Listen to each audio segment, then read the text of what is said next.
In a world where there are too many comic books to keep up with, one podcast has the stones to bring you all of your comic book needs. Week by week, book by book. One epic show. You are now tuned in to Nerd Church Radio.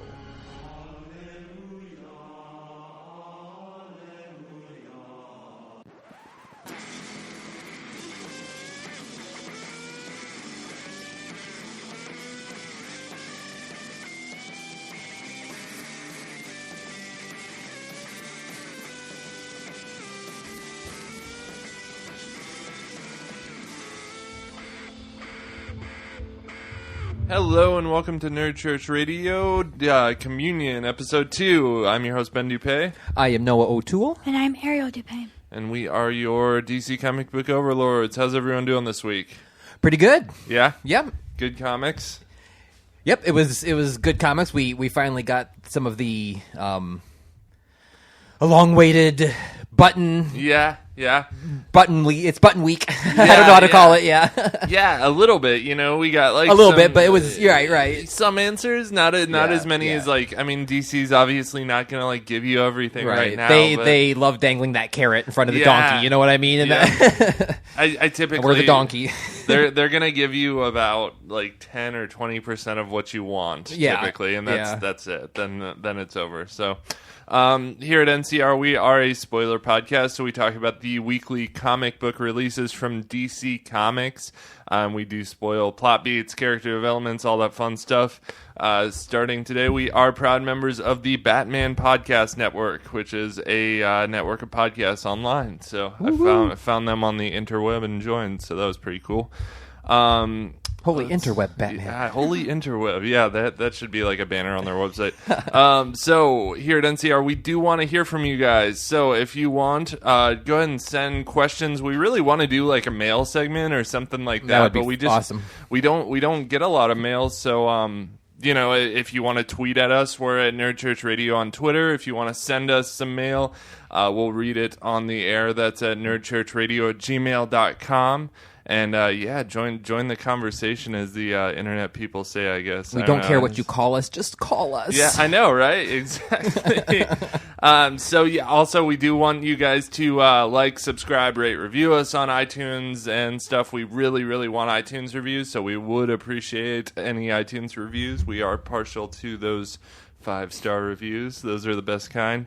And yeah, that's all I got for all the boring intro stuff. So let's jump into some news. Do you guys have any news right now? Yeah. Yeah? What do you got, Ariel? So ABC is doing a show called Cloak and Dagger. Oh, yeah, which for is sure. a Marvel. It's two teenagers, kind of angsty. They're discovering the powers and their love for each other.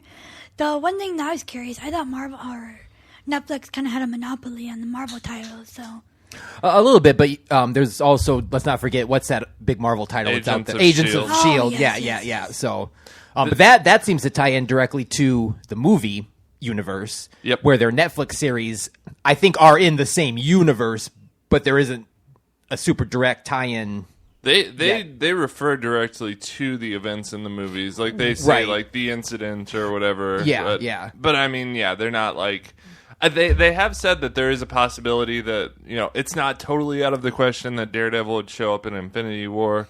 If the Defenders show up in the movies, I would be so happy. That would be cool. I mean, and what a way to get like diversity in there. You'd have Misty Knight and Colleen Wing, and you know, and I mean, that would be totally he'd be a given, unprecedented to have, you know, like movies and TV crossing over. That's never happened, and that's typically because TV stars and movie stars are kind of in Hollywood on different levels, you know, like TV stars always think of themselves as lower on the totem pole. That's been blurring a little bit, though, with the advent of awesome television. Yeah. I mean, you look at Jennifer Lopez is in that blue cop show. I don't like cop shows, but I know she, you know, that cop show that's on, and Jessica Lange, you know, is like one of our best actresses ever, and Susan Sarandon, and they're doing TVs, and, you know, it's like... Yeah. So yeah, I hope it's good. Cloak and Dagger, I watched the trailer for last night. The trailer just came out. It fell a little flat for me. I think it kind of came out of nowhere. I don't know, like it just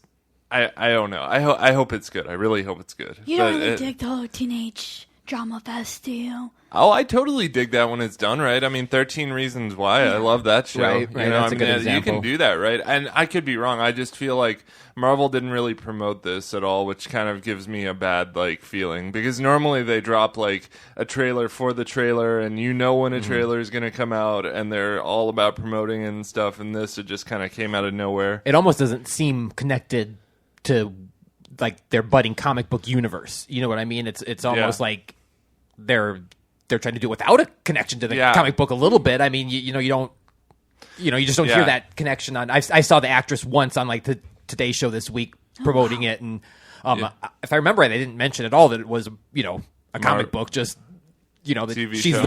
the pretty blonde in the the new Cloak and Dagger movie, and all that. So I do wonder if because Disney owns the Netflix stuff, but what's the show on FX right now? Legion? Legion, Patrick Stewart's son or whatever. Legion is owned by Fox, so it doesn't have any connection to the Disney universe or whatever. Right. So Fox slowly trying to do this X-Men because of the X-Men connection, TV right? Because show. When the movies started getting made, one studio had one, and then the other had the other, and then they could just never cross exactly. And I do wonder if that, who owns Cloak and Dagger? I wonder if that's connected to the Fox universe or Disney, because one of those two companies has to own that. So right. I don't know. I'm curious. Listeners, if you guys know, certainly let us know. But getting into some DC Comics news.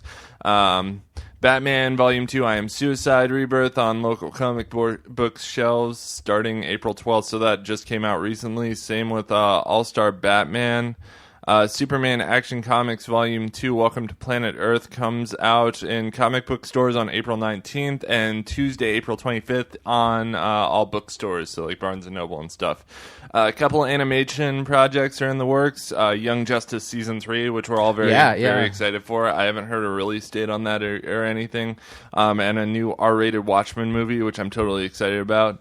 No release dates on either of those yet, but they're in pre-production right now. So, talking about Marvel news, I know we're not technically a Marvel show, but I mean, let's be honest, Marvel movies are pretty awesome most of the time. So, Anna Boden and Ryan Fleck will direct Captain Marvel, starring Brie Larson for Marvel Studios.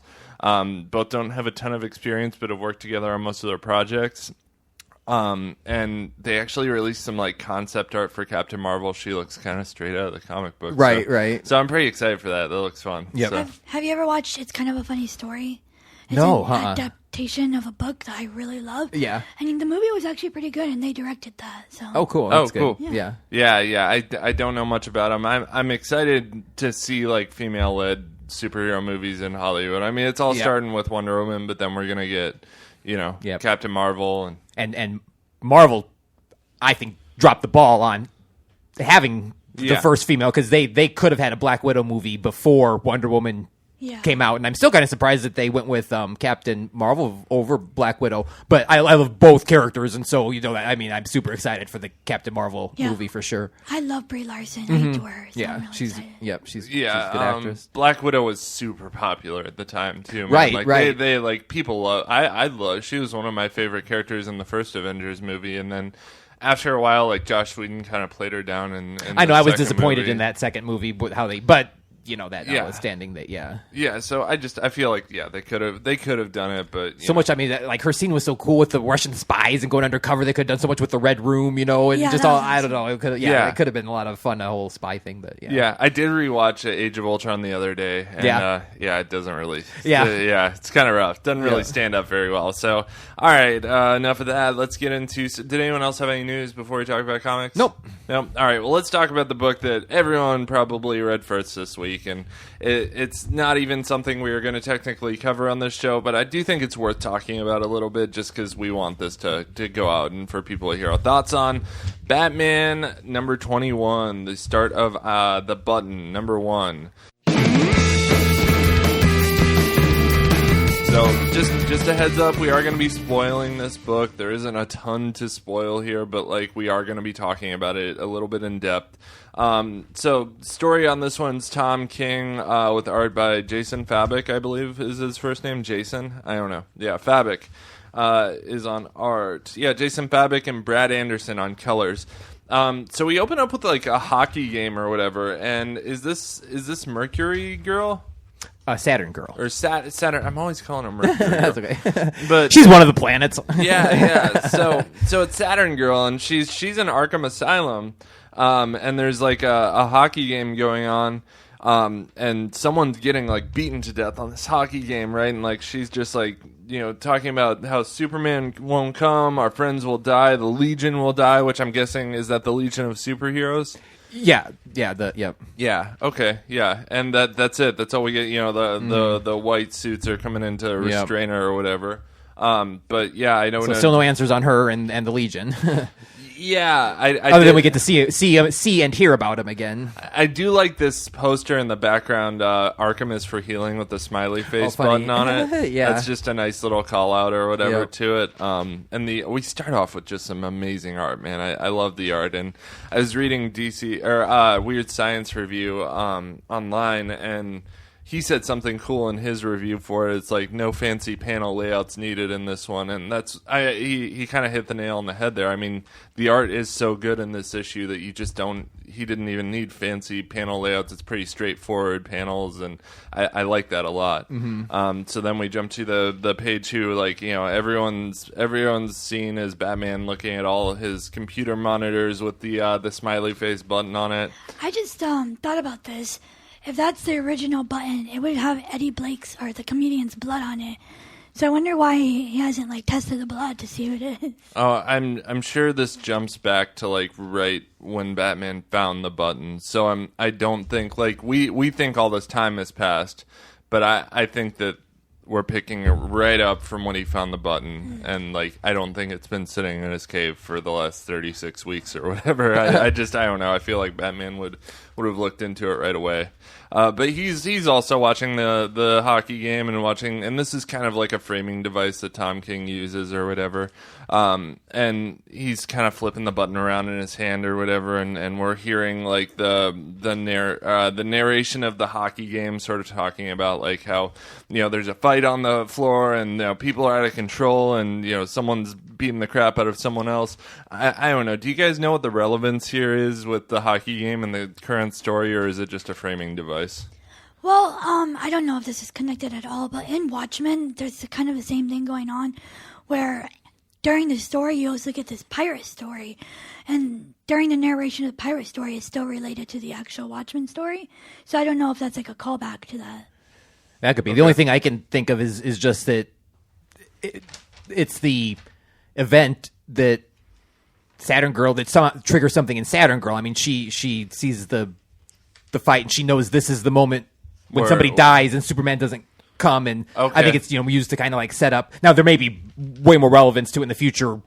Who knows what they'll what they'll do? But to me, it was kind of like the tragedy, the cataclysm thing that she was this is it. Here it comes. This is the moment where everything, I just realized I was wrong about something because, it's the second time this year. But no, I'm sorry. Did you get the part where I said it hasn't been 36 weeks? Yeah, I think it has been. But yeah, I think it has been because Batman sets the button down and it touches Psycho Pirate's mask, and he didn't get that mask until recently. Right. And so it actually has been that much time. Now, maybe he just found the button just now. Well, he says right here, I was looking it over again. So he was apparently thinking about it again and decided to. So, and something about Psycho Pirate's mask caused some type of reaction in the button and caused Bruce's father to show up. And we see the Flashpoint Batman, which is awesome character design. I've always loved that Batman character design. That's what instantly impressed me was the callback to Flashpoint. Yeah. And the New 52. I mean, that this establishes it. I mean, that still happened. It hasn't been erased exactly, you know what I mean? And the letter he still yet. Yeah, right. But yeah, well, hopefully, you got to erase some stuff. I mean, with so many years of continuity, they're going to have to choose to, but at least they'll acknowledge it. Hopefully I'm hoping they keep Flashpoint intact because that was one of their better stories, I thought. But Batman says father, and I don't know how he knows this is his father because of the letter that Barry brought back to him from Flashpoint from. But how does he know what his father looks like? Because he knew he was Batman. He knew he was Batman in that future, and he could just. I mean, yeah. You'd reckon. I'm sure. He probably would recognize it as his father. Okay, so. Yeah, that makes sense. So then his father disappears, I guess. We don't really know. I mean, like, their hands touch, and then the next panel, Batman's alone. But Batman radios to Barry Allen and asks him for help or whatever. And Barry Allen's like, hey, I'm a little busy here beating up ninjas or whatever he's doing. And, like, it'll be 1 minute until I'm here. Let me tie this up. And then Reverse Flash shows up. And literally the rest of the issue takes 1 minute to go by. So we get an issue which is plenty of time for Reverse Flash to kill someone. So that's I like that little minute counter. They do that every once in a while, with and I love it every single time. It is so cool. Yeah, it is. It's really well done there. So, the rest of it is Batman having sort of this conversation with Reverse Flash, but most of it is just them fighting and the countdown going down. And this panel layout right here where we get some really high contrast art with them is just such a good one. Like the red and yellow, red and yellow. Yep. It's really, really nice. And they're just fighting, and the timer's going down. Reverse Flash grabs this letter that Batman's dad left and destroys it. Just I don't know what happens. He shatters it, or he just rips it all up. Yeah, the one that he brought him from the future. Yep. That was sad. I was like, oh, I know that's Bruce. The worst. It really is kind of like his only. If you're familiar with Flashpoint, that's a very oh man, that's messed up, dude. That's all he had of his father. So then, let's see. Reverse Flash touches the button, just explodes in a blue light. Comes back and he's just torn apart, just torn to shreds. Like his skin's singed he took off, and atomic blast or something. Yeah. I mean, he's like, melting. and all he says is, "I saw God." And Flash shows up. We see a dead Reverse Flash on the ground. Batman just beaten to all hell on the ground. And Barry Allen shows up at the last minute. And that's all we get. That's the end. So we know that he saw God, or as he sees it. Everyone thinks this is Dr. Manhattan. That would be my guess. Yeah. The blue light makes me think that I think that it could just be intentional to throw us off. But I think DC's messing with us here. I do. I don't think this is Dr. Manhattan still. I think that Ozymandias has somehow replicated the power to teleport people and explode them with blue light, and I think he's working with some, like the Anti-Monitor, some giant being, and that's who Reverse Flash saw, was like this giant, like the Anti-Monitor or something. Anti-Monitor, some cosmic being. I don't think Dr. Manhattan cares enough about human beings to get all wrapped up in this story. I don't know. That's a good point.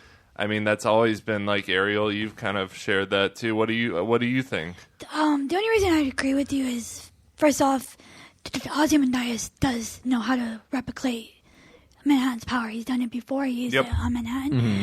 And also when Manhattan kills people with a snap, they disintegrate. There's no bones left behind. So that's the only reason why I would think that.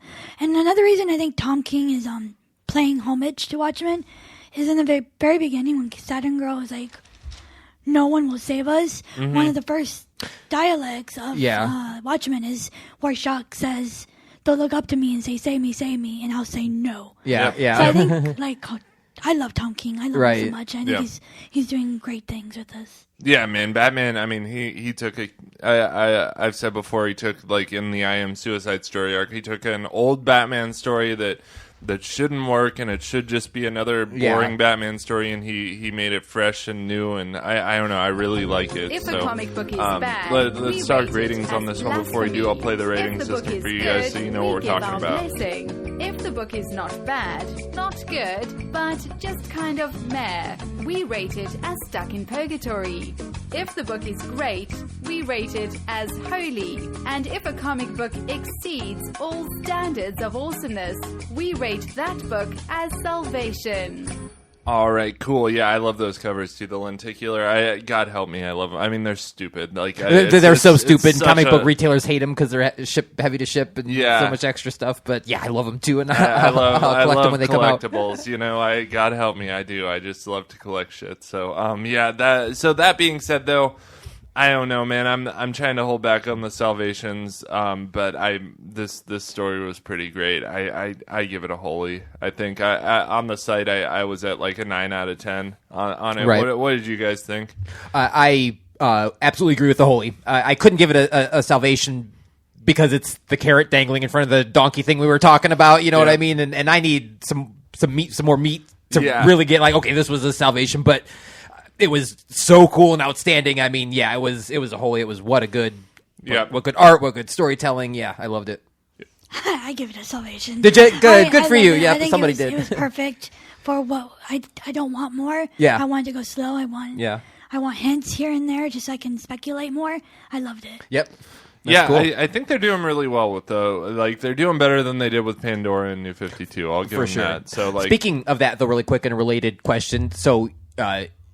You think this has been Ozymandias? Do you think that he was also the one that killed Pandora, or do you think that was Manhattan? Oh, you think it was? I think it's Ozzy. It was also him. Okay. I just don't think Manhattan cares. I really don't. The only thing Pandora is kind of a little different. I mean, did she have a connection to? I mean, the multiverse a little bit? I mean, I don't know. It's hard to... I have no idea. That Pandora stuff got so confusing for me. And like, I feel like they didn't really follow through with it. From what I heard, I didn't read a lot of it, but I heard it was just kind of like you said, it was a Where's Waldo thing. Right.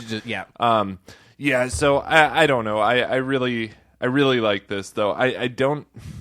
The only thing that would make me think that the Dr. Manhattan would be involved with this is at the end of Watchmen, he says, I'm going to go to Mars, get away from life, maybe create some life of my own. So maybe he created some type of, some type parallel of life form or something. Life form, yeah. Yeah, and at that point, maybe all this time jumping that's happened in our world or New 52 world is messing with his world, and so he has to work with Ozymandias to try and stop it. I don't know. That could be possible, too. Could be, yeah. So, I've been thinking a lot about why would Dr. Manhattan care? It doesn't make sense to me. Well, he let Ozymandias get away with something horrible before. Maybe Ozzy started this, and Dr. Manhattan's like, maybe I should step in this time. Since last time it was so bad. That's a good, yeah. Yeah. And it could be the two, pitted against each other a little bit like that'd be interesting. At the end of one of the issues, I think it was Superman, Ozymandias, or Mr. Oz, who we're assuming to be Ozymandias. Right. The cloaked figure, right. Yeah, he says... will it be Superman who has the final say, or will it be him? And it shows a panel of Mars. Mm-hmm. That, to me, tells me that Mr. Oz doesn't know what's going on with Dr. Manhattan. That Dr. Manhattan might have the final say, but they aren't working together, I don't think. Right. I don't... Yeah, that I agree. I would agree, right. I just don't think they're working together, but I don't know. It could... Yeah, we'll find out, I guess. So, moving on, though, we didn't even plan to cover this book today, but we just it's important. It's one of the more important ones that's been out in a while. So, and we're gonna cover it on DC Mass too. I feel like it's something like anytime a rebirth event like this comes out, I think all of us are just gonna talk about it on our own respective shows. But that being said, why don't we move things on? So that wasn't the only bit of answers we got or bit of correlation we got with the New 52 rebirth stuff today. We also got Trinity. So, Noah, you want to cover Trinity for us? Definitely. We got Trinity number 8 this week, The Truth About Superman. Cullen Bunn was the writer, and Emanuela Lupacchino is on pencils. This issue is a direct tie-in to the Superman Rebirth Aftermath. Superman confides in Wonder Woman and Batman that he has been having vision-like dreams that involve the multiverse and different versions of himself and the rest of the Trinity fighting each other. After some discussion, the trio of heroes decide that if there is a being out there that's capable of manipulating reality, they should keep it a secret, for fear it could fracture the trust of the Justice League. The final panel of the issue shows the mysterious cloaked man that we're assuming to be Mr. Oz, watching every move our heroes make. Yep. And we really didn't get a whole lot of answers. We didn't really get a whole lot of answers on that either. Nope. So, the lowdown on this, it was just an unusual issue. One has no connection whatsoever to last month's issue, where we had the Trinity of Evil with Luthor, Cersei, and Raj. Yep. But I do think, like I said, that will be out in the annual. I think we'll pick up on that story. But it was just odd to, have two kind of one-offs in a row a little bit, because It almost feels like they just had a gap in editorial, and they're like, all right, let's put this here and this here. And like then they had to time schedules or whatever. Yeah. So it kind of got a little confusing. What was a dream? What was the reality? But it was still really cool to see all when the multiverse opens up in one of the panels in his like vision or whatever, and you see like the very very very first Superman with like the old school shield thing on his chest, and Wonder Woman with pants, and Batman looks the same pretty much in every single one except his symbol's different. But it was fun to look at. But what's the deal with this white Wonder Woman, like in the white suit? Yeah, that was in the 60s when she was depowered, and she just went by Diana Prince and learned martial arts. Okay, cool. So yeah, there's I mean for DC fans, there's a lot of fun history you can get in that one panel. Yeah. It, but I enjoyed that. That was a fun panel. Yeah. I think it's funny because I think it's how a comic book character would react to finding out there's more going on. It's like he's almost breaking the fourth wall, and it's kind of driving him insane. Yep. Yeah. And one of my favorite things too was where I'm trying to remember how it went now. Superman was confided in them that about the dream she was having or he was having, and Wonder Woman confided that something about she felt the same way with her reality or whatever, and then Batman confides, I don't like being in other people's dreams. Yeah, that was cool. That's good. But as far as my rating overall, I gave it a blessing. Okay. It was interesting. It was cool, I guess, and it was far from a bad issue, but it was so disconnected from the last issue, and being a rebirth or a Superman reborn tie-in, having not necessarily read all of that myself, I wondered, am I missing things, whatnot, but it still was a self-contained story. Well, it's kind of interesting because in all the other Rebirth titles I've read so far, or tie-ins, he's trying to build a team, and he seems really steady, and he knows what he's going to do and what's coming. This is the first time you kind of see him losing it. What team are you? Because I know Batman's building teams. What teams are you saying Superman's building? Gone to all the super people. The new Superman. Supergirl, Superwoman. He goes to someone else I can't remember. See, these are all titles that I don't read. Kenan, right? The new Superman. Yeah. So he's kind of building his own team of supers, because he even says something's coming, and I'm going to need you by he has my side. he's networking the Supermen's. He does say that in Superwoman this week too, to Alana too. Yes. So even though she's not powered anymore. So I liked it, didn't love it. What did you guys think? Blessing for sure. Yeah, it was good. It was more the same. We're not getting answers. That it's getting a little tiresome at this point to have these issues where it's like someone's out there, they're messing with our lives, but we don't know who, and it's like they're playing that card pretty heavy right now. I mean, and I have to admit, I found it uncharacteristic that the three of them would feel the need to keep that a secret, and their reasoning was that the Justice League would feel that Superman's not trustworthy if we told him that he's starting to lose his mind. Yeah, and I mean, I don't know. Yeah, but I just don't know. I went with it, but I didn't completely buy it.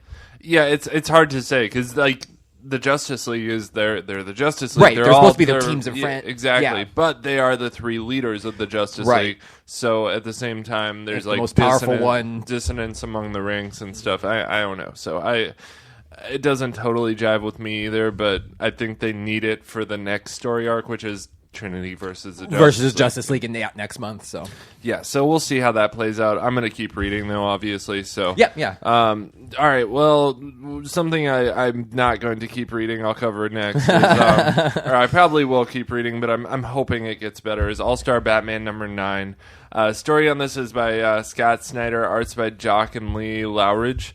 So this I read 6 or 5 through 9 all in a row yesterday. Twice. I read them all twice because I just had such a hard time. But in the conclusion to Ends of the Earth story arc, I go to the Ends of the Earth to try and figure out just what is going on in this comic book. Batman has been to the Arctic to stop Mr. Freeze from bringing some kind of cold virus to the planet. Or maybe it was ice zombies. I don't know. Then there was both at that point. So then he's been out to visit Poison Ivy to try to get her help with the virus that was set loose upon Gotham. the virus was plant-based, and that's why he thought she could help. Then in the last issue, he went to visit Mad Hatter, which was just one giant dream sequence that made for that issue was a shit show. It was just so hard to understand. I just couldn't even, I hate dream sequences. I'm never a fan of them. They always, there's no stakes in a dream sequence. It's like anything can happen, so it's kind of boring. But all throughout the story arc, Batman has been chased by these government agents. In this issue, we find out that Ra's al Ghul was the one who orchestrated everything, and as usual is trying to end the world or end Gotham or whatever. And as usual, in the end, Batman manages to stop him. I'm not really going to go into more detail than that, partially because despite my reading the issue multiple times and even looking up reviews for it online, I didn't really understand a lot of it. It was very difficult to understand. Have you guys tried to read this book? Yeah. What do you think? I agree with you. It was way too complicated for me. I get the overall, and literally the only thing that brought it together for me was that panel where he talks about going to the ends of the earth, and it shows the strip of when he visited Freeze in the Arctic and Poison Ivy in the desert, and the other one, I was like, okay, the ends of the earth, and I get it. Yeah. But that was my only moment of clarity. You know what I mean? Yeah. And Scott's. Oh, go ahead, Ariel. There was even a point, and tell me if I'm wrong. Bruce Wayne gets shot point blank in the head, and So that's he uses Mad Hatter's. He takes bits of he takes the psychedelic from Mad Hatter, and he puts it on the inside of a label on a wine bottle. He keeps it cold with the Mr. Freeze's virus, and he somehow uses Poison Ivy's virus too.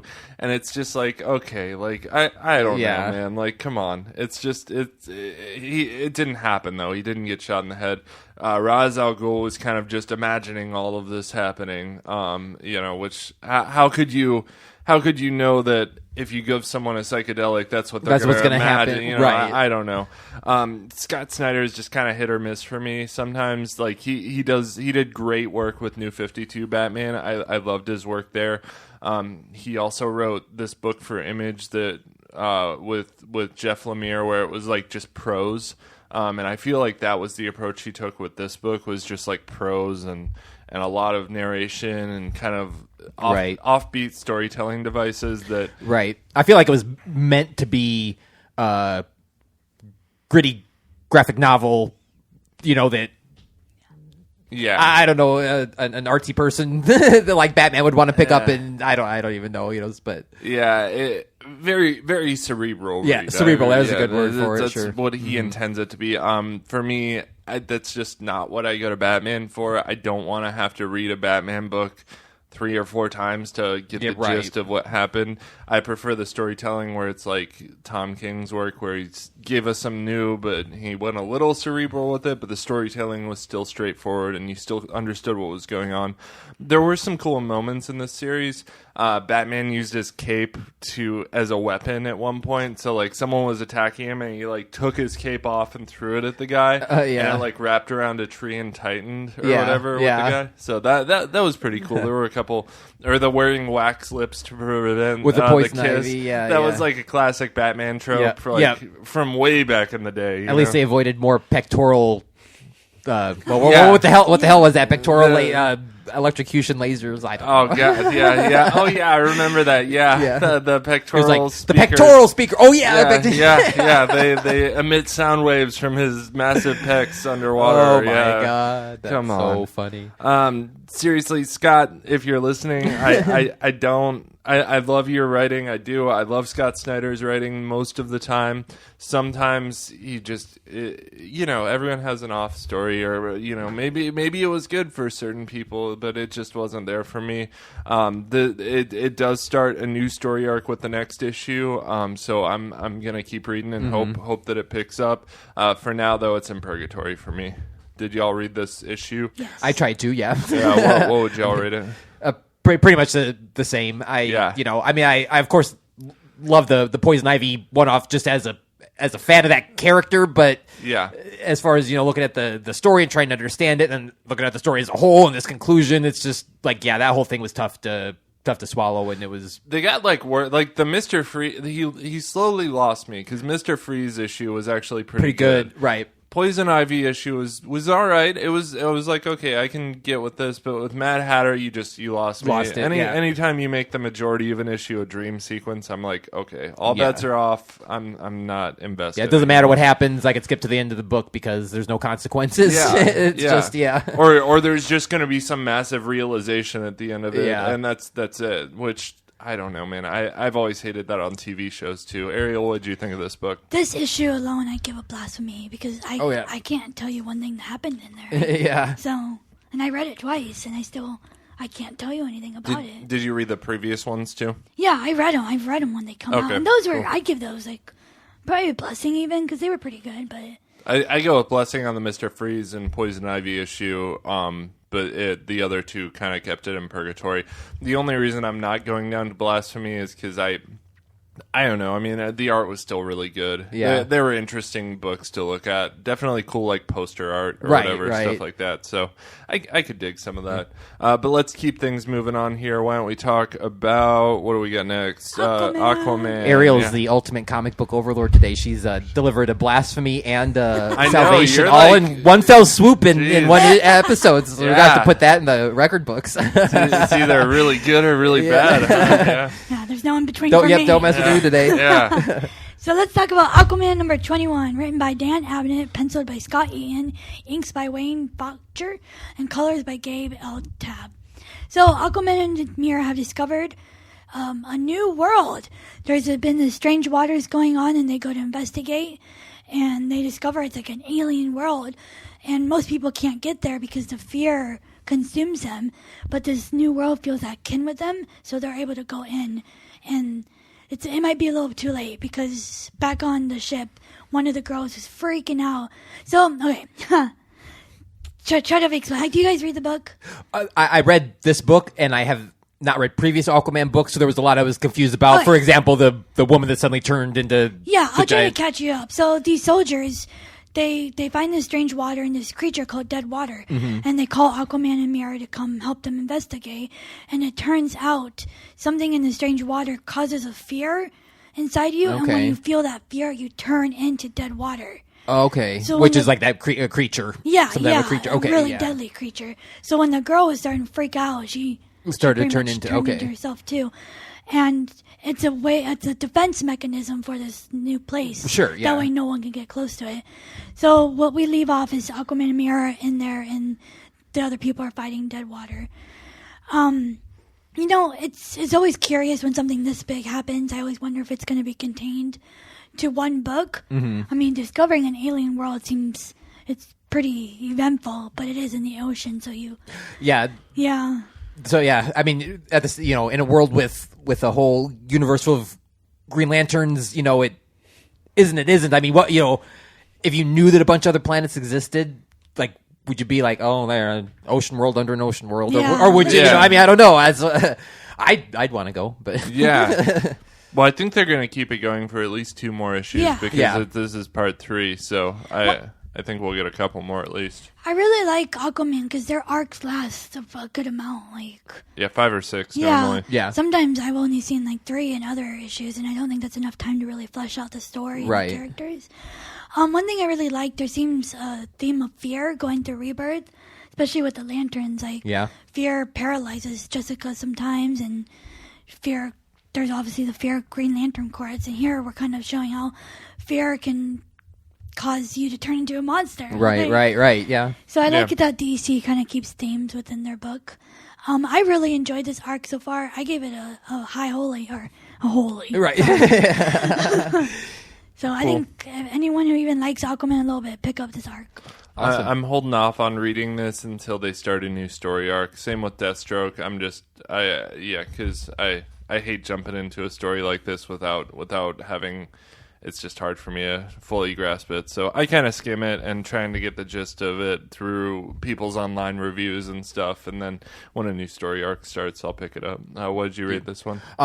I gave it a blessing with an asterisk because I love Aquaman and I love Mera and I'm excited to get to start reading it. And it's really just since we've restructured the podcast that I have the opportunity to really read. I mean, I know I could have before, but it just we didn't review it and didn't really work out. So I'm really looking forward to reading it from here on out, but I didn't understand a lot that was going on. So yeah, and just sort of an asterisk to readers or listeners on this podcast in general. We started this new podcast, Communion, and this is going to be a show where we cover all the monthly releases, or most of the monthly releases. There will be some crossover, but there is going to be some learning curve, I guess, with us, because there are some books that we haven't been reading that we're going to have to start reading. Like Aquaman is one I don't think Ariel's read it at all. Yeah, but Ariel's other book, Superwoman, is the other one where this is the first issue I've read, but just have never before. So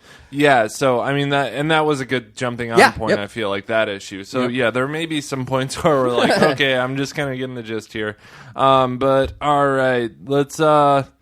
Wow, we're moving a little behind on time, so let's move on to the next book before we play a game. Let's see how much time we have. All right. So next book, let's do Superwoman, number 9. I actually took this one from Ariel. So, gotcha. Okay. and she's covering Deathstroke. So Superwoman, number 9, story by Kay Perkins, art by Steven Segovia, art Thibert, and Hi-Fi. So, Superman Reborn has come and gone, and Lana Lang was left without her powers. So, the majority of this issue is spent showing her without her powers and trying to deal with that fact. We also get a look at Atomic Skull, who's a bad guy on the work release. He's a bad guy that's on work release from prison to work for the Metropolis Police Department.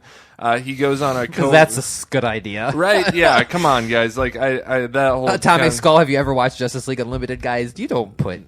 I've never actually seen it, so I don't know. Is he a really bad guy? He's in it a lot, but his name's Atomic Skull, for Christ's sake. Yeah. You think the Metropolis Police Department would have a little bit smarter brains, but anyway, continue with your review. So he goes on a covert ops mission to stop some illegal weapons deal, and in the process, things go kind of bad, which who would have guessed that, which causes a lot of explosions and panic downtown.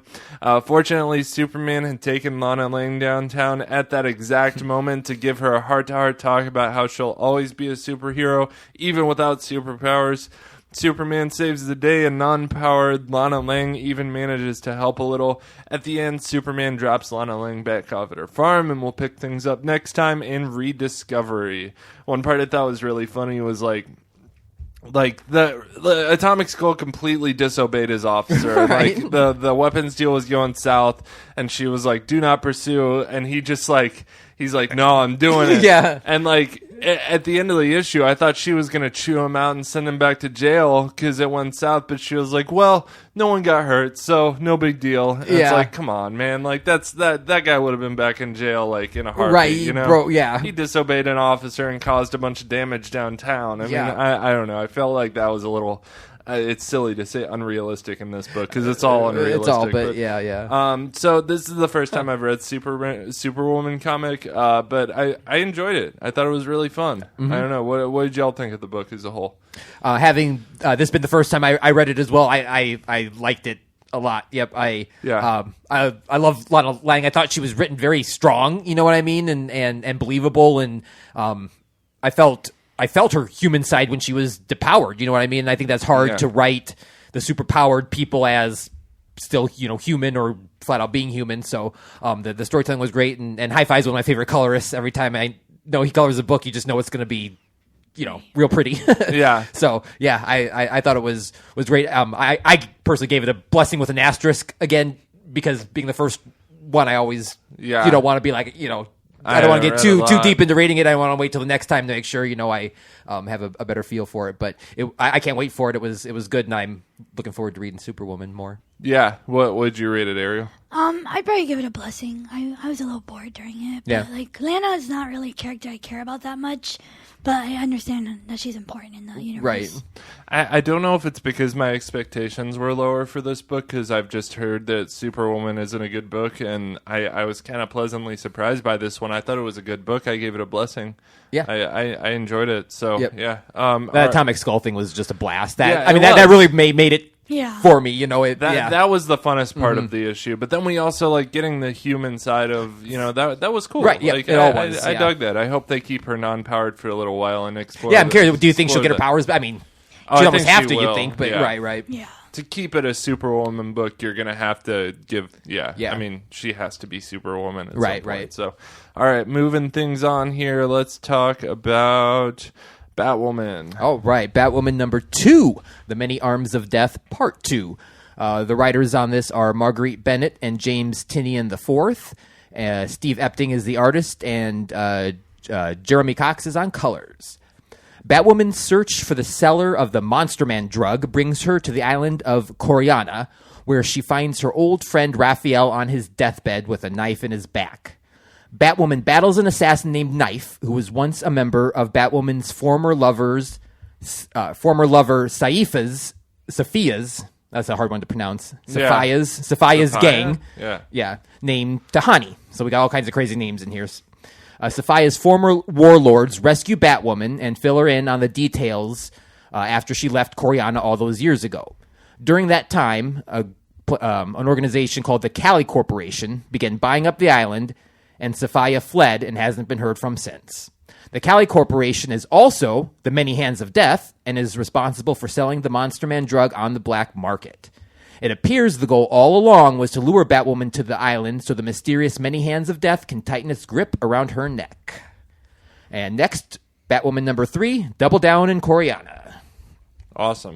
I think the first thing I always have to say is the art alone on this book is worth buying it. Yeah. It's fantastic. Just so beautiful. So beautiful. The scene that's a flashback of her and Sophia, of Kate after her head's wrecked, with the gash in it, and Sophia, and she's feeding her honey like right from the comb, and there's all those roses and foxes around and stuff. It was, I want that uncolored so I can color it when I'm bored or whatever. Right. It looks like it should be put in one of those adult coloring book things. But I thought the story was great too. They just really got a mystery going, and it's exciting. I want to read more, and I like that they've separated Batwoman from the other Bat books by taking her out of Gotham and putting her on like a globe-trotting adventure, but she's still got Julia Pennyworth, and she's still got her gadgets, she uses to light torches and crazy stuff like that. So it's still definitely a Bat book. But I loved it, and I gave it a holy. I really like this thing with her and Sophia. Sophia, I think, I don't know. I still, as weird as it is to draw this parallel, I still get like a Captain America Winter Soldier vibe, like Cap and Bucky, just because these two used to be like, were they actually like romantically involved? Because it kind of seems like that. Okay. Yeah, I mean, which, Cap and Bucky weren't, or there it depends on what you read. There are some fan theories out there, but it's just like they used to be allies, and they're both pretty deadly and totally badass looking. So it's like I don't know. I kind of get a cool vibe from that. I don't think it's going to end with these two teaming up though. So because Sophia's missing. We still haven't seen her yet. And that the assassin named Knife turned that Tahani or whatever her name is was part of that Sophia's group back in the day. So somebody got betrayed and she got ticked off, and there's one scene where she like runs to the gang members and cuts his wrist with a knife. It was a simple scene, but it was pretty brutal. I could just see that, and kicks him off his motorcycle and takes off. And I was like, oh, go badass, so.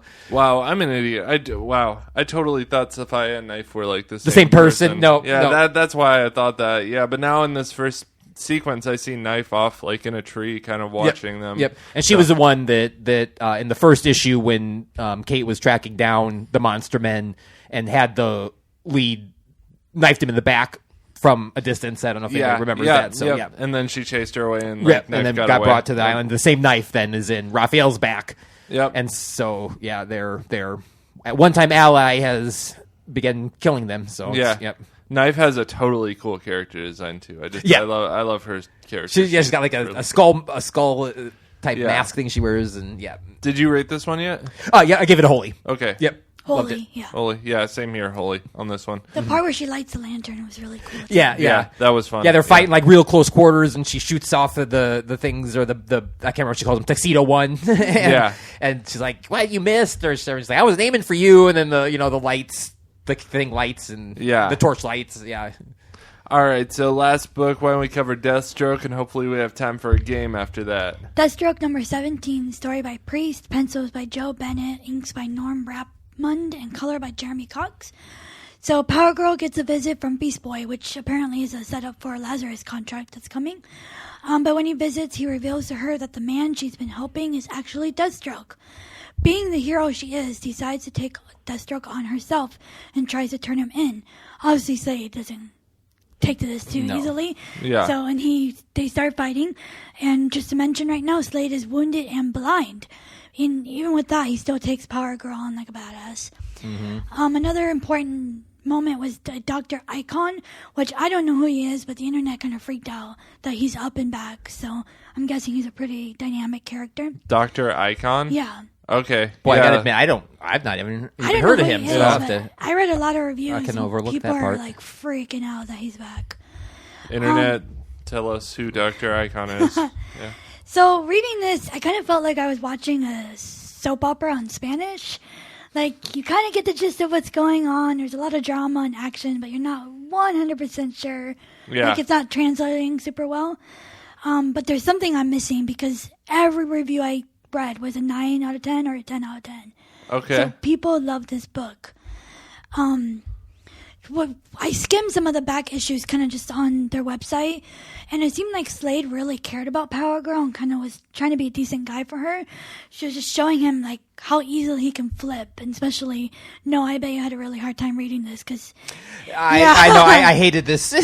I mean, like, I'm so torn on it because I actually kind of liked the issue as far as the art and Power Girl and Beast Boy, and it was very Judas Contract-ish, like when Tara realized back then that Deathstroke was the bad guy and all that stuff, but he kills her dog. Yeah. And that's my whole day was just I know.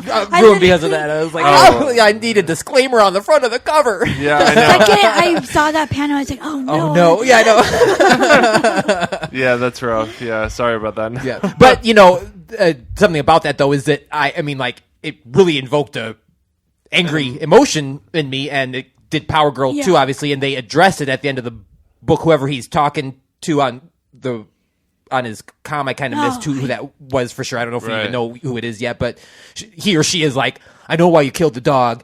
You have to make her hate you. It's the only way you can, break her emotional connection to you, so you can, leave. And yeah, that's kind of what he did to Tara too in the Judas contract. And so I still haven't watched that, but I'm pretty excited to see it. So I'm getting to the point where I think I'm going to watch it tomorrow. So yeah. Cool. What did you rate it? I gave it a blessing. Even though I was still kind of lost in translation, it was a good book. Mm-hmm. This is another one I'm holding out to start because I'm waiting until we got one more issue in this story arc, and then I'm gonna start reading probably when the whole Slade starting his own Teen Titans things happen. Right. I gave it again my third blessing with an asterisk because then it's the first one I read, but I did like it minus that one part, and I am looking forward to him developing that team and the characters that will be in it. So, I hope he spares the rest of the animals, but I'm looking forward to reading the rest of the series. Yeah. Awesome. Good deal. Well, that's all we have for book reviews. Why don't we play a quick game? Yay. What's the game we got here, Ariel? So, the world is ending. Doom is upon us. You can choose 3 superheroes from the books we read to come alongside you and try to survive in this new apocalyptic world. Okay. Go. You guys go first because I gotta think on this one. So I was thinking I chose girls because picture a bunch of girls, all these guys are gonna be like, oh, look at these defenseless girls, let's go get them. Right. And then we'll kill them and take their supplies. So I chose Tahani because she's ruthless, and even though you couldn't trust her, I think she'd be a really good weapon to have. Yeah.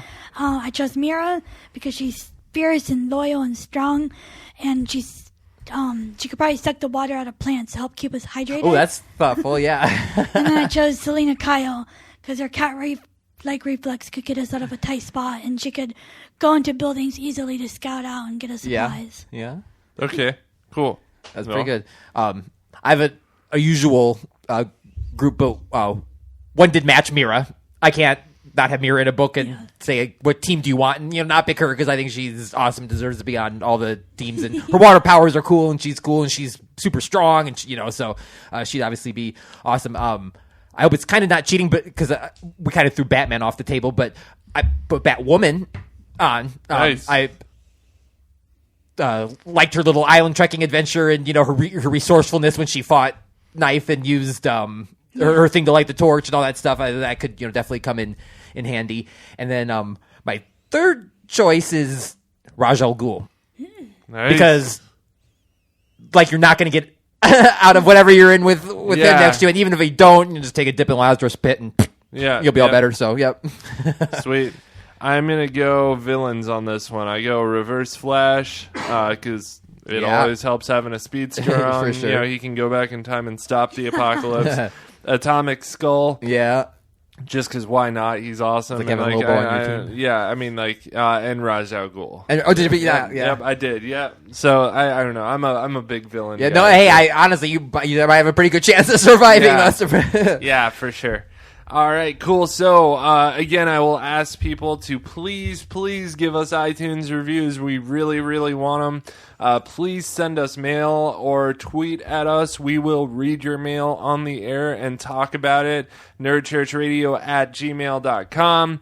Like, subscribe, rate, review, comment, all that internet stuff.